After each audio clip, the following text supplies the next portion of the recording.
In today's episode of Locked On Pistons podcast, I am joined by friend of the podcast, Civil, to talk about the Detroit Pistons offseason, how much fun this past season was. We'll break it all down. Today's episode of Locked On Pistons podcast. Let's go.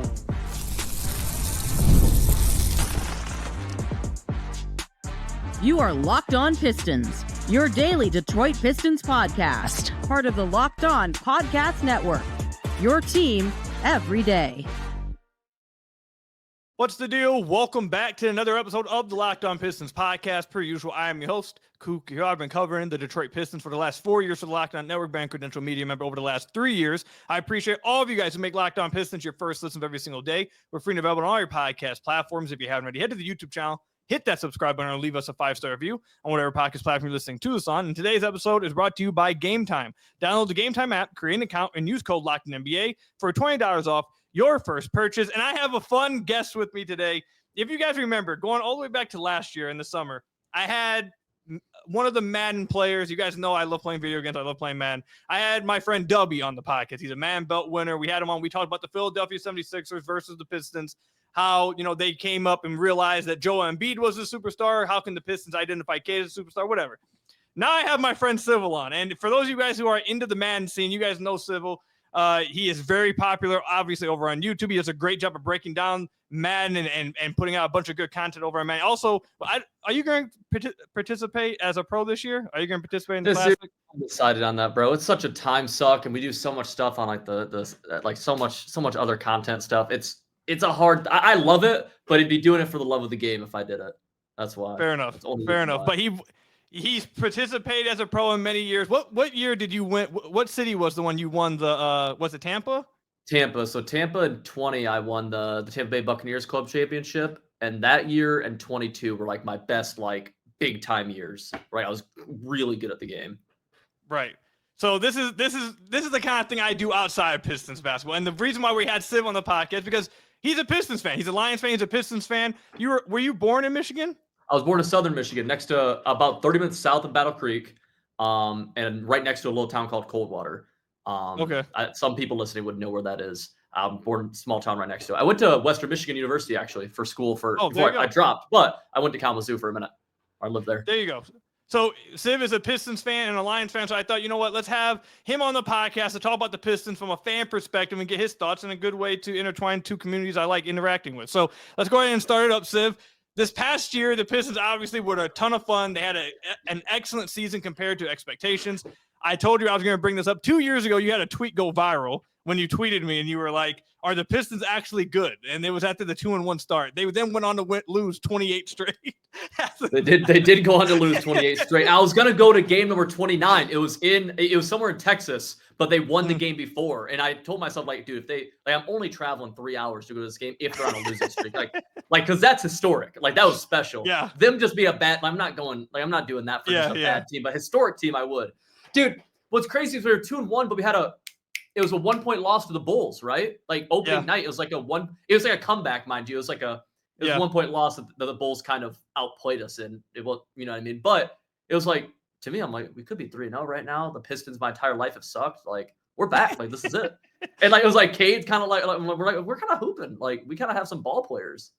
Yeah. We did not have ball players. Obviously, yeah. We did not have ball players. We actually did. No, what's crazy is that we actually had ball players. Like, we had some dudes who actually, because, dude, for my entire life, like, I'm a casual basketball fan. I just want, if anyone listening, I'm a casual. You're going to hear casual takes here. I apologize in advance. But I do think some of the Pistons' problems can be identified from a very casual standpoint, where, like, I would look at the team years and I'd be like, who's putting the ball in the basket on this team? Like, who do we have who, like, can score the basketball? Because, like, I'm being serious, dude, because you look at, it might have been that year. It's like Cade. It's like, okay, cool. We go Killian Hayes. I'm like, okay, well, Killian's not going to put the ball in the basket. I'm like, Isaiah Stewart. I'm like, he probably won't put the ball in the basket. Jalen Duren, like, he might put, like, a rebound in the basket. But I'm like, he's probably not. I'm like, two of those dudes I just listed probably should never even dribble a basketball. So I'm like, son of a gun, dude. I'm like, who do we got to put the ball in the basket on this team? And that's, like, a fundamental part of – and you go back to – God, like, I was a diehard, too, and, like, I'm kind of back in it now. I remember, bro, Andre Drummond, Greg Monroe, and we signed Josh Smith. Mm-hmm. And I remember being like, I'm like 12 or something, but me and my buddy like dang near cried when we did, because like Josh Smith coming off the Hawks was like I think he had just been a hooper or something. He was like hooping. Now, 12-year-old me couldn't process like floor spacing or nothing. I didn't understand that part of it. But looking back, I'm like, man, you look at that roster, it's like, okay, who's putting the ball in the basket again? It's like Brandon Jennings. Josh Smith, that small forward, like probably not. Greg Monroe, like with his back to the basket next to Josh Smith and Andre Drummond, probably not. Andre Drummond, it's like, dang, it's a reoccurring issue until this year. And I'm like, we have to put the ball in the basket.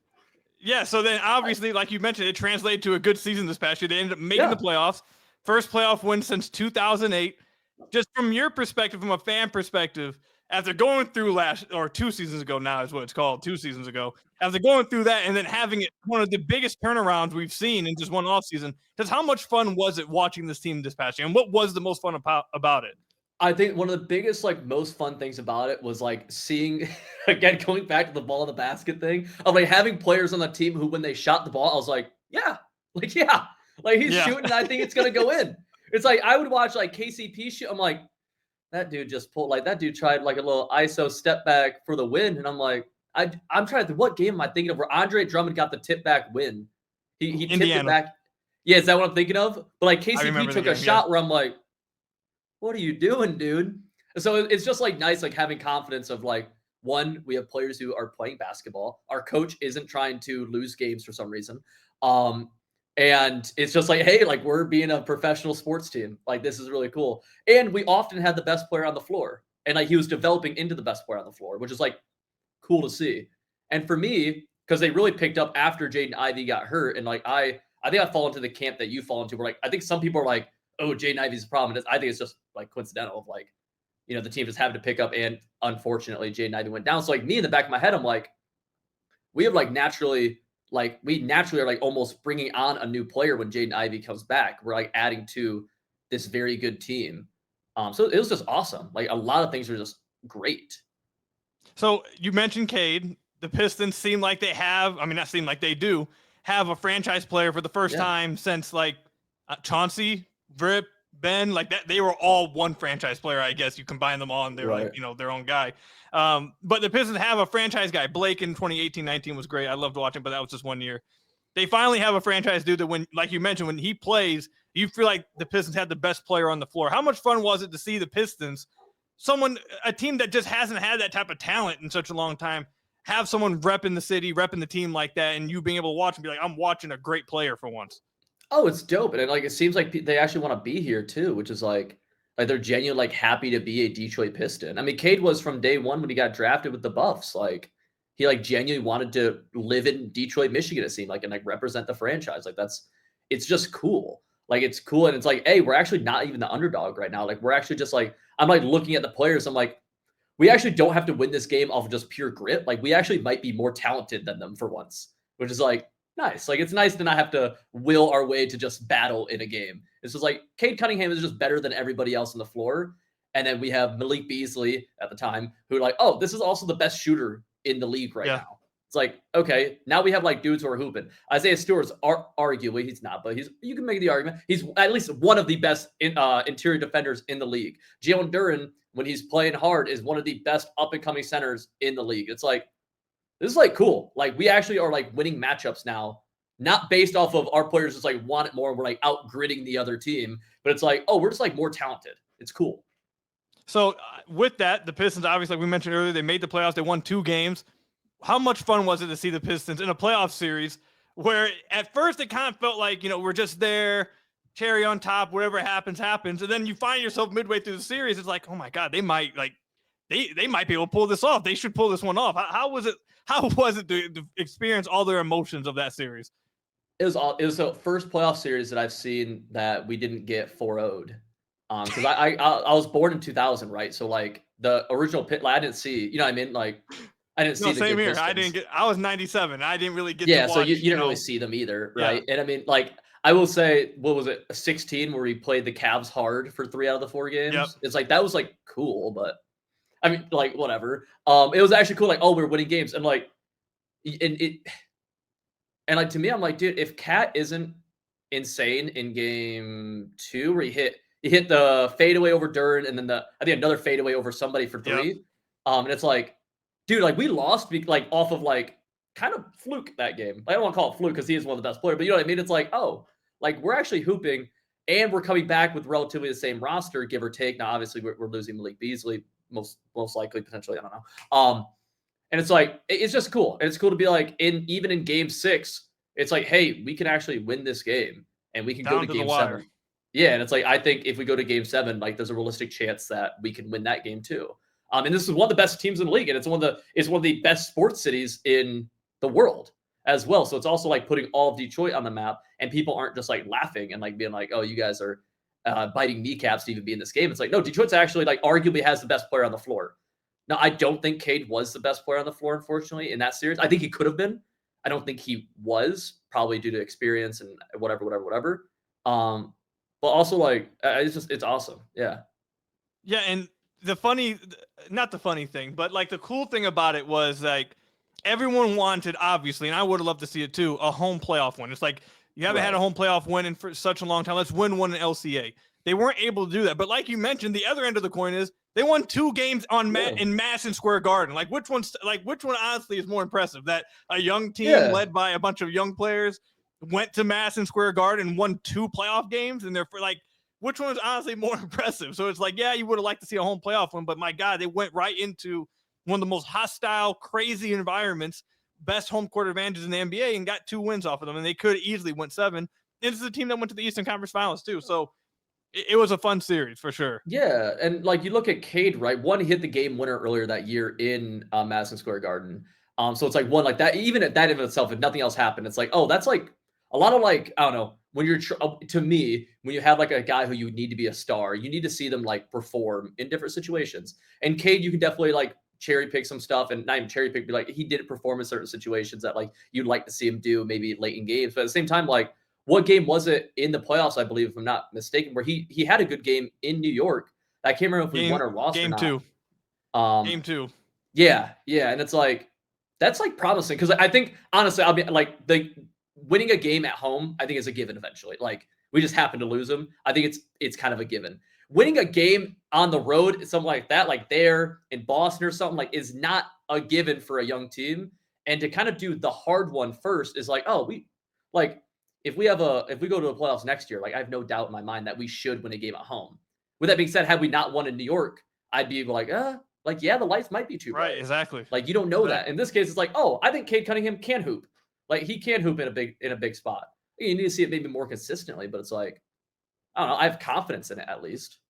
No, yeah, I definitely, that was something I heard someone say the other day. They were talking about how they wanted to see a home playoff. When I started thinking to myself, I'm like, dude, they got 2 wins in Madison Square Garden. That's hard. That's the harder part to do. The fact they were able to do that says more to me than anything else. But yeah, about the team as a whole, yeah, like it says a lot. Like, would it be cool? Yeah. Like, obviously, it'd be sick to win one LCA. But like in terms of like developmental, like I don't think that's the hard part. I think any team can win the one home playoff game, right? Like it's the gentleman's sweep for a reason. They get one usually at home, and it's like they can do that. The Pistons can do that. There's no issues there. I don't think. But on the road, you don't know. And for us, it's like, oh, like I think I can say with confidence, like we can do that. Right. And it was a hell of a series. And hopefully this upcoming season, they get a chance to actually move forward into the second round, maybe even the third round. But coming up, I want to talk with Siv about what his expectations were as a fan coming into this offseason after having such a successful season, having such a good playoff, performance in the first round for such a young team. What were you expecting, and did what they actually end up doing meet your expectations? We'll talk about that coming up. Today's episode is brought to you guys by OpenPhone. If you're running a business, you know that every missed call is money left on the table. Think about the last time you had an urgent need, maybe for a plumber or a service provider. If the first person didn't answer, did you wait? Probably not. You moved on. That's why you need OpenPhone. OpenPhone is the #1 business phone system built to streamline and scale your customer communications, all from an app on your phone or computer. The shared inbox feature is a game changer. Your team can jump into any conversation instantly without missing a beat. And their AI agent handles after-hour calls, answers common questions, captures leads so you never miss a customer. OpenPhone is offering my listeners 20% off your first 6 months at openphone.com/lockedonnba. That's openphone.com/lockedonnba. And if you have existing numbers with another service, OpenPhone will port them over with no extra charge. OpenPhone, no missed calls, no missed customers with OpenPhone. So I want to thank you guys again for making Locked On Pistons your first listen of every single day. We are free and available on all your podcast platforms. If you haven't already, head to the YouTube channel at Locked On Pistons. Hit that subscribe button or leave us a 5-star review on whatever podcast platform you're listening to this on. That's another great way to support the podcast. Check out the Substack, the playback in the description down below. I just wrote an article about Marcus Sasser's season this past year and why he could be a hidden gem for another team to come and get from the Pistons roster and give a bigger opportunity. He might pop doing so. So check that out if you haven't already. But Sid, let's go ahead and get into what the Pistons did this offseason. Now, there seems to be, I've mentioned it before, there's like a little bit of a civil war, probably is a bit too strong. I've been saying a civil war, but it's probably a little bit too strong because it's not like, I don't think they're, the community is this angry, whatever, fighting, whatever. But there is two different beliefs from different sections of the fan base where some people wanted the Pistons to be aggressive this offseason and go get another guy, go get a long-term four, go make a big deal, whatever, kind of like how Houston did. And then there was another section of the fan base that was like, let's play it smart. Let's play it patient. Let's just wait. And this is not the time yet to make a swing. We have to wait still. Where were you at heading into this offseason after this playoff series? Yeah, it's crazy because like before this year, I would have been I would have done anything for an 8th seed. I would have been like, dude, trade everybody. Let's just get we'll just give me one. Give me something.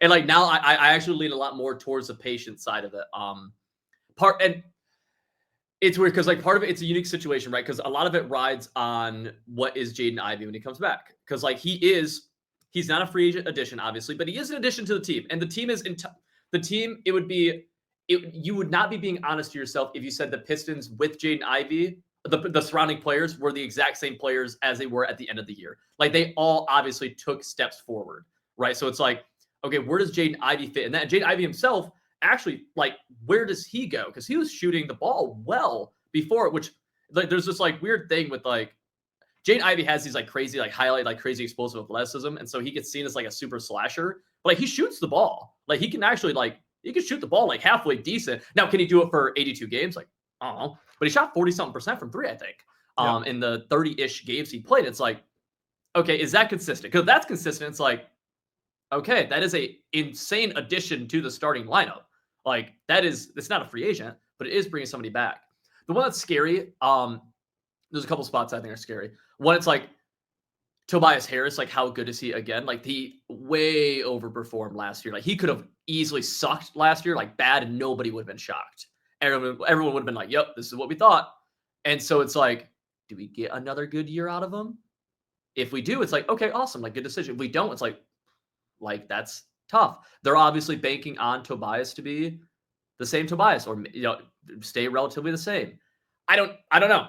They're banking on it, and they got us into a spot that I hadn't seen in my lifetime. So like I'm like inclined to give a little bit of like leeway to they're seeing something where like they can squeeze. I don't know what Tobias's contract is, but they think they can get another year of starting 4 potential out of him.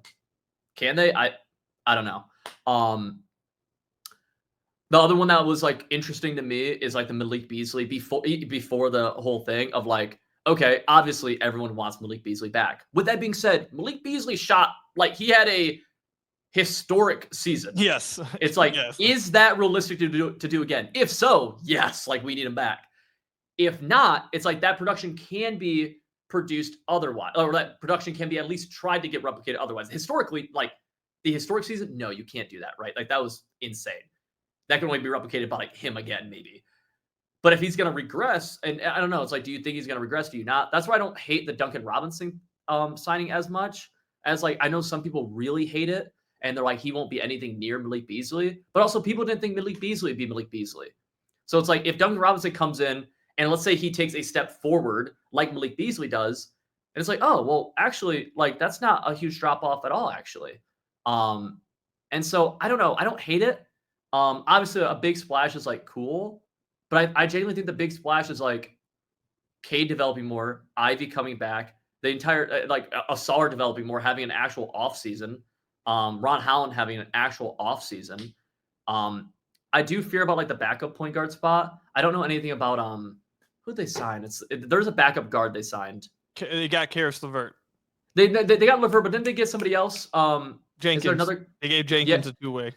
Yeah. And I'm like, the backup point guard is like, it'd be pretty ignorant of you to be like, oh, like losing Dennis Schroeder and like who cares? Like he obviously even outside, not even talking like closing games, like, because obviously he's a big deal there, which you could argue, okay, Ivey replaces him there. It's like, who's actually running the second unit? It's like Sasser hasn't shown that at all to be like an actual facilitator. I would highly doubt he ever is, even though I like Sasser. He's a dope player, but I'm like, he's probably not the backup. He can put the ball in the bucket. He's one of those dudes. I'm like, oh, he shoots. I'm like, yeah, like that's what I'm talking about. Everything else, I'm like, this dude's 6 foot, and I'm like, dang it, he ain't real good at dribbling or passing. And I'm like, those are important skills for the point guard. I'm like, dang it, like those, I'm telling you, it's casual, but I'm like, it fits. So I don't know, I'm worried about that spot. Overall, though, I'm confident. Like, I don't think a top 4 seed is insane. Especially, it's just like, do the young guys not take a step back, which could happen, and then do the people we bring in, are they able to I think like Duncan Robinson is like the big one where it's like, is he able to progress a little bit and and fill the void of Beasley? Because Beasley obviously is a major deal. Yeah, I think what you mentioned about Duncan Robinson is a great point. The point about Malik Beasley as well is a point I've made over and over, that Malik Beasley wasn't even going to replicate what Malik Beasley did. Yeah, it just was unrealistic.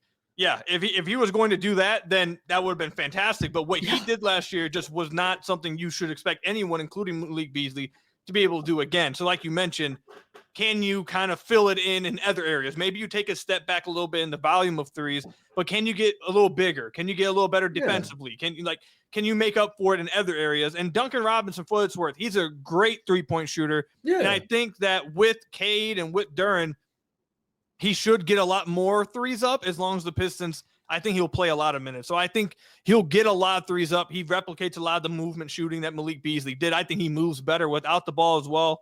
And like you mentioned, people didn't even think Malik Beasley was going to do this until he actually did it. Like before last year, I'm sure I think a lot of people would have said Duncan Robinson was just better than Malik Beasley before the Pistons signed him this past year.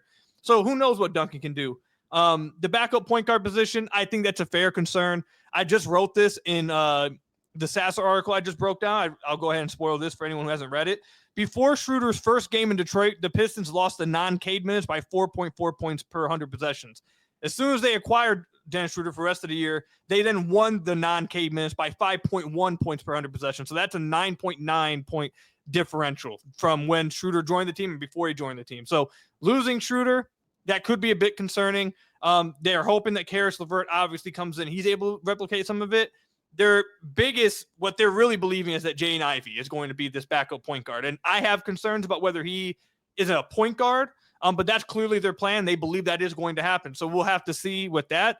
I think the most concerning one is the one you said at first, is Tobias Harris. Tobias is going to be 33 this year. He did play really well this past year, especially as the season went on, and especially in the playoffs. His defense in the playoffs I couldn't believe it, especially on Cat. He was playing great. But he's another year older. He's 33 years old. At the beginning of last year, it wasn't looking great. It was, shaky. So we already got a glimpse of potentially maybe he's losing a step. He started to play better as the year went on. So who knows? He had a little bit of an uneven season. But if he can play another good year, he has one more year left on his contract. If he can play another good year and give the Pistons just one more solid year of a forward position before they have to go get their forward in the future, they should be fine. But like you mentioned, if Tobias does take a step back, if he does start to show a little slippage on the court, the Pistons just don't have another 4 on the roster. They don't have anyone else that can do what Tobias does on the roster. So if he takes a step back, that could be pretty concerning.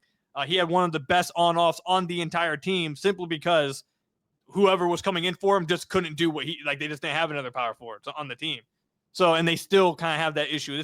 That was the main thing I wanted them to do this offseason, was just get another power forward, another 4 on the team. So if Tobias does start to slow down, you can bring in somebody else without just sacrificing size, spacing, et cetera, et cetera. But yeah, I think the offseason, they attacked it how Trajan Langdon told us he was going to attack the offseason for the entire time during the season. When the season was going and they were playing well, he said, I'm kind of shocked that we're playing this well, but it doesn't change anything. When the season ended, he said, I hope this past season doesn't change how fans think. We're still going to be patient. He said at the press conference before the draft, we're going to be patient. I don't think we're going to make any moves. And then he did exactly that. So he made it very clear what he was going to do, and that's exactly what he did. I think with this team just having improvement from the young guys, they should be able to compete for a top 4 seed, especially with the Eastern Conference getting weaker. Tatum out for the year, Hallie out for the year. Those teams kind of stripping down all the salaries and whatever. this team should compete for a top 4 seed in the East. And that really just comes down to the improvements of Cade, Ivey, Asar, Duren, Holland. If they take the improvements, then this team should get better. So we'll see what happens. And I would have liked them to try to go get a 4 this offseason, but then you ask the question of, okay, what 4 was really out there? I think Santi Aldama could have been a good pickup, but it didn't look like Memphis wanted to move on from him. So kind of had your hands tied. We'll see how they perform this year. But coming up, I want to get Siv's thoughts on what he expects from this team now next year. Is he expecting a playoff round win? What should fans expect after such a successful season this past year for the Detroit Pistons? We'll talk about that coming up. Today's episode is brought to you by Game Time. Have you ever decided at the last minute to head to a ball game with friends or family? Maybe it's game day and you suddenly realize you want to be in the stands. That's exactly where Game Time comes in as the easiest way to grab last-minute tickets without all the stress. With the money you save on tickets, you can splurge on food, drinks, merch, or even invite a bigger group to come with you. Game Time makes it absolutely possible. Game Time makes buying tickets fast and simple. Prices on the app actually drop the closer you get to the first pitch, and they've got incredible last-minute deals, clear seat views, and a lowest price guarantee that takes the worry out of buying tickets. I tell you guys all the time, I use Game Time anytime I'm going to any kind of sporting event because I'm a procrastinator. I wait till the last second. It often screws me over with the tickets I get. Game Time, you got great last-minute deals all the way up until the start of the event, and sometimes even after the event has already started. So it saves people like me who always like to wait till the last second. So take the guesswork out of buying tickets with Game Time. Download the Game Time app. Create an account and use code LOCKEDONNBA for $20 off your first purchase. Terms apply. Again, create an account and redeem code LOCKEDONNBA for $20 off your first purchase. Download the Game Time app today. Last minute tickets, lowest price guaranteed with Game Time. So I want to thank you guys again for making Locked On Pistons your first listen of every single day. We are free and available on all your podcast platforms. If you haven't already, head to the YouTube channel at Locked On Pistons. Hit that subscribe button or leave us a 5-star review on whatever podcast platform you're listening to this on. That's another great way to support the podcast. All right, Siv, coming up, 25-26 NBA season. The Orlando Magic have made some moves to try to jump in the East. The Atlanta Hawks have made some moves to try to jump up in the East. But at the same time, like we mentioned earlier, Indiana seems to be falling off this year. Boston is definitely falling off this year. And the Pistons are expecting growth from their young guys. So as a fan, going into this year, what are you expecting from this team? So the absolute minimum bar, I think, is postseason, no play-in. So top 6. I think anything less than that would be something clearly went very wrong. Maybe it's Tobias, maybe it's in something like that, right? I think genuine realistic is a top 4 seed. A 4th seed Pistons, I'm yeah, dope. Some higher than that, I'm oh, yo, we're kind of hooping. 4, 5, 6 is I could see relatively that. That's what I'm kind of hoping. I want to see in terms of actual players, I want to see Cade continue what he did last year. That's obviously a huge deal. Seeing how Ivey actually fits into the team.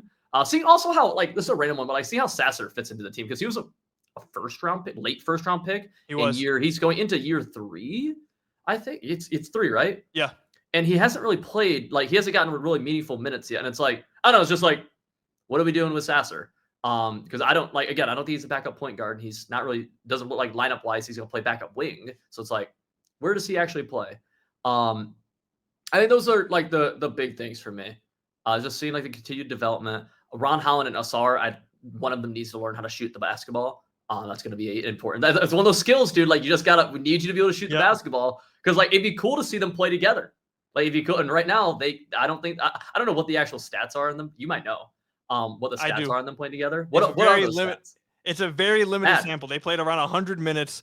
They did outscore opponents by 11 points in those minutes, but because it's such a small sample, we don't really know. Was it I'm sure they played a lot of game or end of game time where it's a blowout and they just throw, garbage time. How much of it was actual within the flow of the game they're winning minutes, or was it just, hey, the game's over, we're going to just throw out some, we'll throw you guys out there, and we don't know. So it's too small of a sample size to really read into, at least for me to read over the logic that you're making that you can't play 3 non-shooters together and expect it to work. Yeah, and it's you have to give Cade Cunningham, he is your absolute star player. Again, the team does go, he regresses. It's it's not a good thing. We are in a bad spot, and I would not expect to do anything worthwhile if he regresses, unless Asar or Ivey became all-stars essentially. So yeah, I'd be curious to see what happens to Ron Holland and Asar, because they're both, like, especially Asar, because like he is just such a like. I mean, I think about like the spin move against the Knicks, right, where it looks like the tape is like sped up. I think you know what I'm talking about, right? Yes, where it's like yes. this is like fast forwarded, right? It's like no, that's just he's that human. And it's like, can that human develop a corner three, please, just to like maybe open up the opportunity for Ron Holland or vice versa? I would like to see that. That would be a massive step forward. Ron Holland, I saw him post a picture of a scale earlier today, didn't he? He's like he's put on, gained like 15 pounds. Yep. It's like, okay, like maybe no shot, but maybe we're playing you at the 4, brother. You gain a couple inches too. Like, hey, like we might have in-house. But no, that's what I'm hoping. That's what I'm hoping. Yeah, Asar and Ron are both getting stronger. It seems like it was an emphasis from the Pistons front office. They want those guys to get bigger. With them not having really a backup four, it seems like to me, I've tried to pencil out the rotation. It seems like to me that Ron and Asar will probably be splitting backup 4 minutes so they can fit 30 minutes for Asar and also 25 plus for Ron. That's what I'm assuming is going to happen. And that's just me trying to make the sense of why they didn't get a backup four. That seems to make the most sense to me. So I think that plays a part in why both of them are trying to get bigger.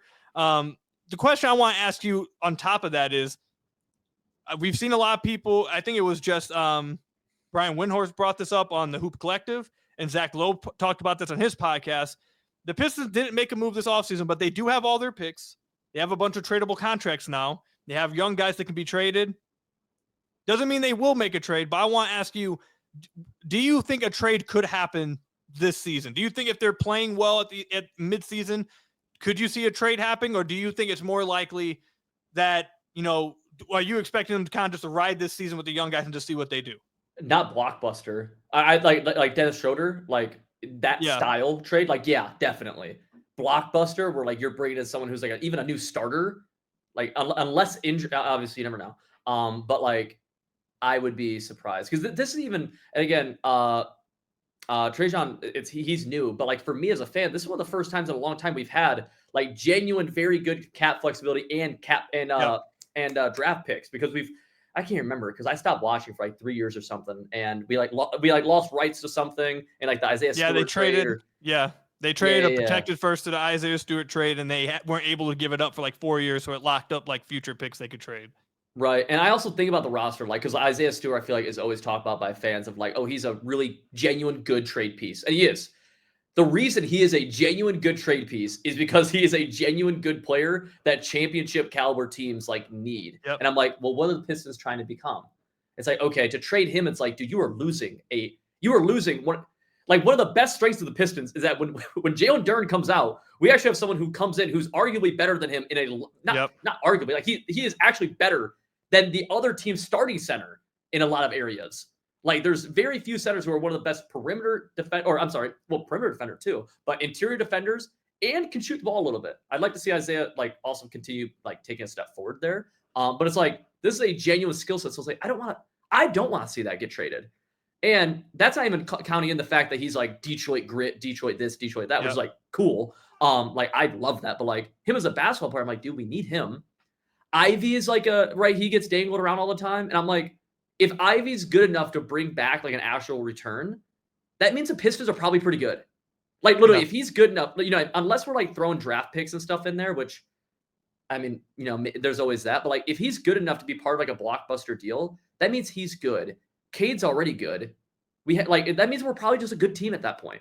And it's like, okay, if you're already like a good team pushing towards championship, because we went 6 games, easily could have won the series with with the conference champion runner-ups, and then we get better from that. What does that make us?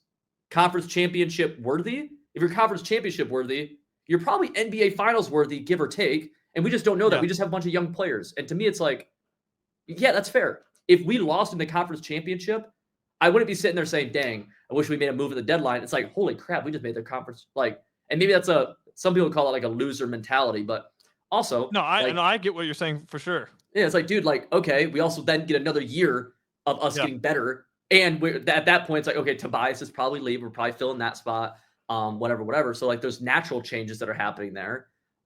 That's how I feel. Backup point, like I could easily see trade, block, new starter anywhere. I'd be surprised, I think. Yeah, I think it's going to be – I'm really interested to see what ends up happening, because I was talking with Kyle Metz. He's a salary cap guru in the Pistons community. I am on the podcast. I think like 2 weeks ago. I was talking with him about, the rules around if they extend Jaden Ivey and Jalen Duren this offseason because they're extension eligible. And if they don't sign, I think it was like this week, if they don't sign an extension this week, they can't be traded this year because it would be 6 months. You have to wait after your extension. It'll be past the trade deadline. So, and then if you do trade them, and let's say you don't extend them, and then you want to potentially trade them mid-season, that team then can't extend them. They have to go into restricted free agency and just play that game with them. So how does that, I tend to think that based off what we're seeing, that Trazier's going to play it a little bit more patient and want to keep the flexibility. I don't think my guess is he's not going to want to lock himself out of not being able to potentially move off one of them if he wants to. So I think he might just go into the season and just wait and play restricted free agency. But I mean, if we do see an extension from Ivey or Duren, I mean, that basically rules out any trade possibly happening anyways, because you can't trade them mid-season. So that will give you kind of an idea into what they're thinking if the season starts up and we don't see an extension for either of these guys or maybe one of the guys, etc. So I think that will give you kind of an understanding of where they're at in the trade market. Last question I want to ask you before we move on. Do you think the Pistons actually know what? How do I want to phrase this? I wanted it to be like kind of like a hot take kind of segment. Okay, let's say this. How many top 100 players do you think the Pistons will have at the end of this season? How many top 100? So Cade Cunningham, Asar Thompson needs to be there. So that's immediately 2. Jaden Ivey, I don't know. I'd love if Jaden. I think I will say if Jaden Ivey's in there, it's like the Pistons are a really good basketball team. Yeah, like we're a really good team. Top 100, dude. Oh, man, I wish I had more ball knowledge. I only asked you this because I just got done with my top 100 list, and now I want to figure out if you would have more. Dang, I wish I had more ball knowledge. I'm a casual here. I'm gonna throw. I want to say Jalen Duren's there too. Dang, I just don't know how deep you would consider. I'm in my head. I'm like, is Isaiah Stewart in there? He's one of the best interior defenders in the league. So he has to, you have to put him in there. So that's 4. But also I'm like, is that too many? This is where I'm like, my lack 4. If they end up having 4, things are looking really good. I'll say that. I don't think that's unrealistic. I'm like, I'm also I'm a Duren believer. I'm genuinely a Duren believer too. He does remind me a lot of, and everyone says it, is Drummond. Being a center who can actually play make a little bit, and a rebounding fiend, who also at the beginning of the year had some motor issues, for lack of a better word, which reminds me very much of Drummond. Yeah. But Jalen's you know what, dude? I've actually been kind of. He made that tweet or something. He's like, you know what? I've been in my feels lately or whatever. Let me lock in. And then he locked in. I was like, okay. He did. He did. I think 4 is genuinely realistic. I think. And I also think if that's the case, then the Pistons are really good. Yeah. And I think the Pistons can be really good. I don't think that's unrealistic. We have good players for the first time ever. Yes. No, I think that's the main point of why it's just so much excitement around this team right now. No matter wherever you were in the offseason, everyone will get over the offseason, whether you want a big trade or whatever. Yeah. As soon as the season starts up, everyone's going to be excited. And it's because they have Cade, who I had as a top 12-ish player in the league already. Yeah. I think Asar Thompson is going to be a top 100 player this year. I think Jalen Duren could be a top 100 player this year. If Jaden Ivey takes a step forward, maybe he could be a top 100 player. Isaiah Stewart, like you mentioned, he's one of the best backup bigs in the entire NBA. He'd start on some teams. He's one of the best defensive centers in the league. That's not even mentioning Ron Holland, and maybe they take a if the young guys improve, this should be a very, very fun season for the Detroit Pistons, and you should see some really cool stuff happen this year. So I'm really excited for it, and I'm interested to see it, man. This is an exciting time to be a Pistons fan. So we can wrap it up there. Siv, thank you so much for coming on, man. Let anyone know, everyone who's listening to the podcast, if you guys happen to be interested in Madden content, Siv does a great job breaking down the game of Madden, the ebooks, which thank you, Siv, for hooking me up. And then also the content on YouTube, on Twitter. Let everyone know where they can find you. So at Mr. Civ, MISTERCIV. That's how you find me on Twitter. Type in Civil on the YouTube. You'll find a lot of my college football and Madden stuff. Ku and I actually played each other in your first ever MCS thing. And you actually gave me a good game. I think I won by 15 or something, but it was a good game for the majority. It was I threw a dumb interception you did something stupid, which is what everyone who they're playing their first game ever, they do. It's the same thing as real sports, by the way. It's your first time in the play, you're just gonna do some dumb stuff. And it's just I was like just a bunch demon. That's all. I was yeah, just you were. I remember. time. Yeah, you were a hard first round matchup. You were kind of like the Pistons, and I was like, dude, like you were like the 2016 Pistons though. There you like, go. dang, Yeah. like the Cavs, like dang, dude, like really, like come on, bro. I'm hoping to make it a little farther this year, and I'm gonna make a bet before we wrap up. I'm gonna make a bet that you end up participating. I don't think you'll actually be able to stay out. I think you'll end up playing. The issue is like how much do I actually lock? There's like differences in like locked inness. And there is a point where last year you said that you were like, I don't know if I'm gonna do it, and then you locked in. You ended up. I skipped 3 of them last year though. I only played in 2 last year. I skipped 3 because there's a point where it's like if I'm not locked in enough, I'm gonna go out there. It's like an old retired basketball player. Like you can't go out there. You made it pretty far in one of them. Yeah, I did. Yeah, and I was like accidentally making it. I was winning games I shouldn't have been winning. I think you and W were both made like the top 32 or top somewhere around there. You guys were like 1 game, 2 game away from making it all the way. Yeah, I was watching both of y'all. I've had a couple accidental runs like that. Where it's just think one of them you ran into Kiv. Yeah, I beat Kiv. I accidentally beat him. Oh yeah, I accidentally beat him in that one. I was like, I don't know how I won this game. I went out there and outwilled him. Like it was. Dude, we have 90% of the listeners wondering what are they talking about? Who is a Kiv? What is it? Is this football, basketball? It's Tigers. Man, Tigers, man's dropping. Oh no, Tigers, man! I started watching them and they immediately started going on a losing streak. Like immediately. It's been bad. But we'll be back. Hopefully. Appreciate you guys checking out the podcast, making it your first listen of every single day. Again, thank you, Sid, for coming on. I appreciate it. Hit that subscribe button. If you haven't already, leave us a 5-star review, whatever podcast platform you're listening to us on. And until next time, I'll see you guys later. Stay safe out there. And until next time, peace out, everybody.